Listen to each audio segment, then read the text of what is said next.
Hi friends, I am Viral Shah, Senior Instructor and Head of Investing Education with Sharekhan Education. The COVID-19 pandemic brought several sectors such as pharma, specialty chemicals, and electronics manufacturing sectors into the limelight. Many stocks within these sectors have witnessed big opportunities for growth owing to the structural change in procurement strategy from China to other East Asian countries. One such sector was the specialty chemicals sector, where many Indian companies are vying for a larger share in the global market share. However, the recent run-up in crude prices has stalled the rally of these companies, and most of them have seen a decent correction in their stock prices. Such a scenario allows us to invest in specialty chemical stocks that are available at a reasonably good valuation.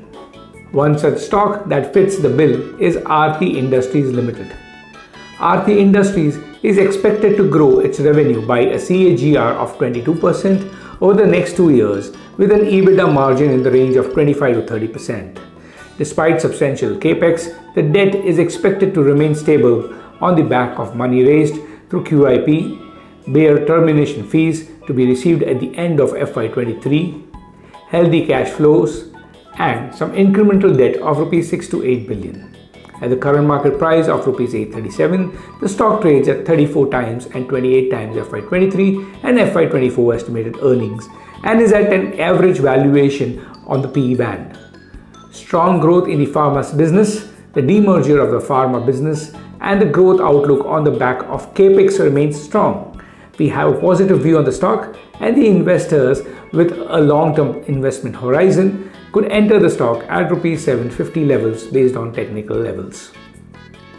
Now let's look at a detailed understanding of Aarti Industries. Aarti Industries is a specialty chemicals and pharma manufacturer. Its specialty chemicals business includes a value chain of benzene, toluene, and sulfuric acid. Besides these, it also manufactures chemicals such as single superphosphate, export-grade calcium chloride granules, fuel additives, and phthalates. Its pharma business includes API intermediates, and xanthine derivatives.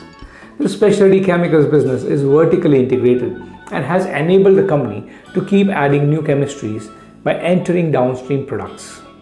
The continuous addition of products has made Aarti Industries one of the top 5 producers globally in 75% of its products and a leader in the Indian market. It also ranks among the largest players globally across various processes like chlorination, nitration, and hydrogenation.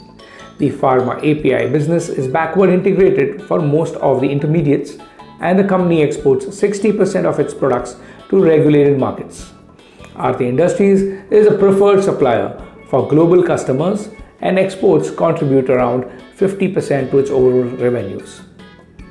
The company boasts of a strong management, with the first generation being technocrats who develop a niche business. The second generation has come in and has been responsible for turning around the pharma business. It has also put in place professional management. Let me highlight the investment thesis for Aarti Industries now.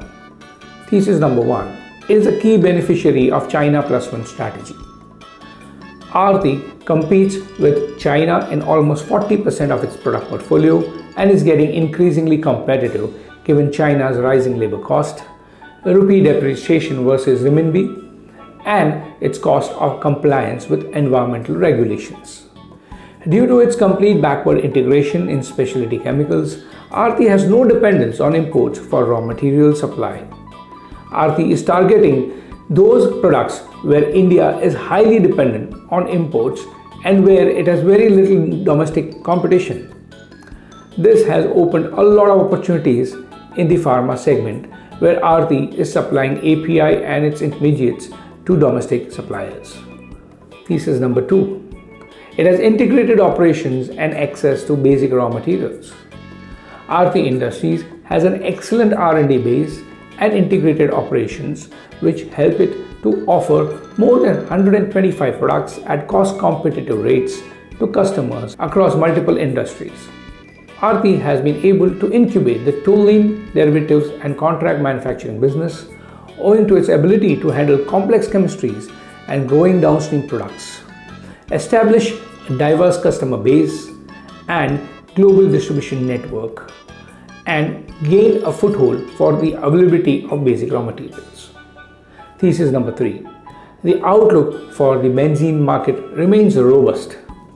Synthetic polymers such as polyester, polystyrene, as well as end-user industries such as textiles, packaging, building and construction, electricals, and electronics are expected to drive the demand for the benzene market to 57 to 58 million tons by 2025 from 51 million tons in 2020.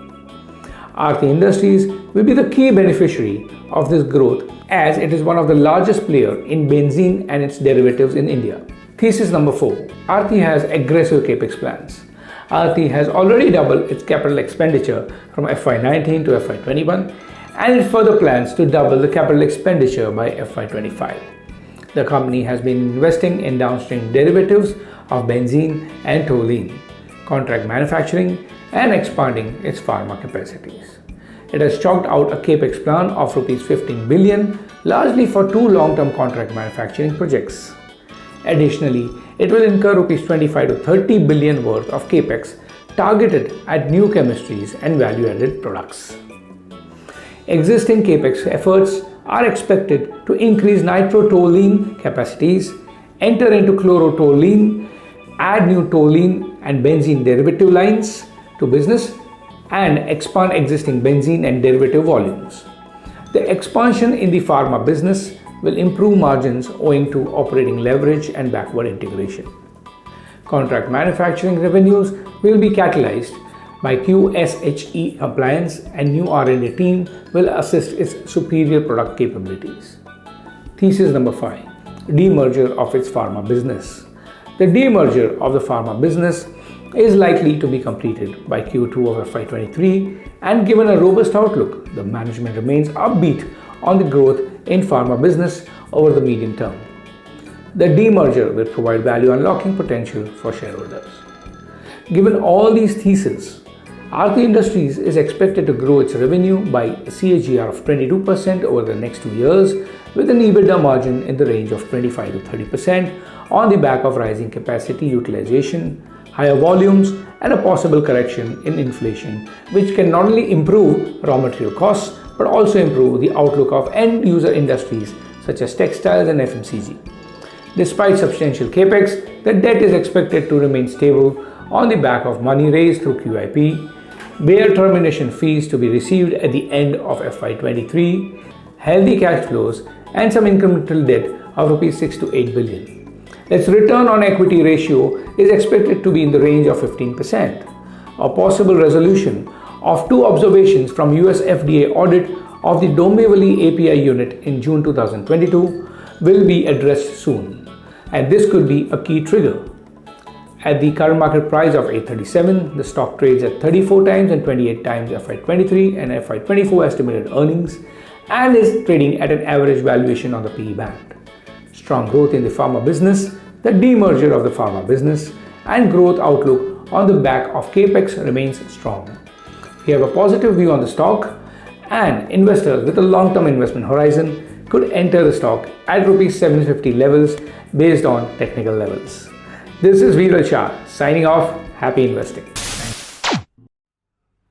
This should not be treated as a recommendation. Please conduct your own analysis or consult a financial advisor before investing.